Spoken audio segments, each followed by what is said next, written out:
ಸ್ವಾಗತ back to shape day 3 out of 100ಗೆ.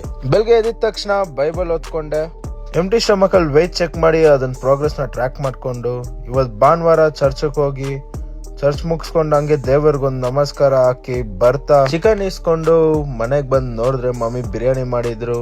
ಸರಿ, ನಾನು ಹೆಲ್ದಿಯಾಗಿ ಟೇಸ್ಟಿಯಾಗಿ ಏನಾದ್ರು ಮಾಡ್ಕೊಂಡ್ರೆ ಅಂತ ಯೋಚನೆ ಮಾಡುವಾಗ ಚಿಕನ್ ಮಂಚೂರಿಯನ್ ಮಾಡ್ಕೊಂಡೆ. ಡಯಟ್ ಅಂದ್ರೆ ಬರೀ ಬಾಯ್ಲ್ ಫುಡ್ ಅಲ್ಲ, ಹೆಲ್ದಿ ಮತ್ತು ಟೇಸ್ಟಿಯಾಗೂ ಇರಬೇಕು. ಅವಾಗ್ಲೇ ಡಯಟ್ ಅಲ್ಲಿ ಕನ್ಸಿಸ್ಟೆಂಟ್ ಇರಕ್ ಸಾಧ್ಯ.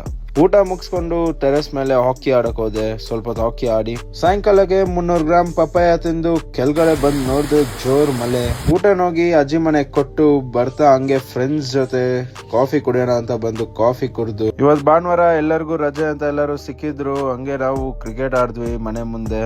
ಮನೆಗೆ ಬಂದು ಏರ್ ಫ್ರೈರ್ ಅಲ್ಲಿ ಚಿಕನ್ ಕಬಾಬ್ ಮಾಡ್ಕೊಂಡು ಕಬಾಬ್ಗೆ ಸ್ವಲ್ಪ ಬಿರಿಯಾನಿ ಮತ್ತು 250 ಗ್ರಾಮ್ ಕ್ಯಾರೆಟ್ ತಿನ್ಕೊಂಡೆ. ವಾಕಿಂಗ್ ಹೋಗೋಣ ಅಂದ್ರೆ ಹೊರಗಡೆ ಮಳೆ ಬರ್ತಾ ಇತ್ತು. ಸೊ ಅದಕ್ಕೆ ನಾನು ಗೇಮ್ ಆಡ್ಕೊಂಡು ಹಂಗೆ ಮಲ್ಕೊಂಡ್ಬಿಟ್ಟೆ.